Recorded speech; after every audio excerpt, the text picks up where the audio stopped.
అసలు ఏనుగు తర్వాత బలంగా పని చేసేటివి మన దేశీ నందులు ఉన్నాయి.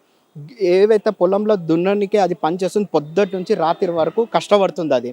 అది ఫిజికల్గా యాక్టివిటీ చేయనీకనే మన నందులు ఉన్నాయి. రైతులకి సహకరిస్తూ అలాగే ట్రాన్స్పోర్టేషన్స్కి కూడా ఎడ్ల బండు ఇవన్నీ తగ్గిపోయినాయి.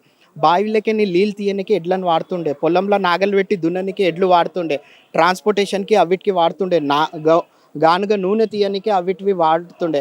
కానీ ఇవాళ మనం ఏమైపోయింది, ఇంత దౌర్భాగ్య స్థితి వచ్చేసింది ఈ అవేర్నెస్ లేక. ఒక ఆవుకి ఎదకొస్తే దాన్ని కట్టియనికే నందిని వాడట్లేదు, 200 రూపాయల సిమన్ ఎక్కిచ్చేస్తున్నారు. అయితే అందుకోసమే ఈ నందిది ఆదరణ తగ్గిపోయింది.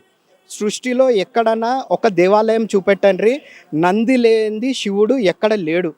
కానీ ఇవాళ మన 16 సంస్కారాలు, ధర్మంలో 16 సంస్కారాలలో ఆవులతోని అది పూర్తవుతుంది. ఆవులు లేనిది ఆ గోమూత్రము, పేడ, ఈ పాలు వీటితోనే ఆ 16 సంస్కారాలు పూర్తి కావాలి. కానీ మన దౌర్భాగ్యం ఏమైపోయిందంటే, మన ధర్మాన్ని కాపాడుకోనికే ఈ విధంగా రోడ్ల మీదకి రావాల్సి వస్తుంది, ధర్నాలు చేయాల్సి వస్తుంది, ప్రభుత్వాలని అయ్యా వీటిని కాపాడమని ప్రార్థించాల్సి వస్తుంది. సో ఒకవేళ ఇప్పుడు మీరు ఇక్కడ ధర్నా చేపడుతున్నారు కాబట్టి గోరక్ష చట్టం అమల్లోకి రాకపోతే ప్రభుత్వంపై ఎలాంటి ఒత్తిడి కార్యాచరణ చేపడతారు మీరు?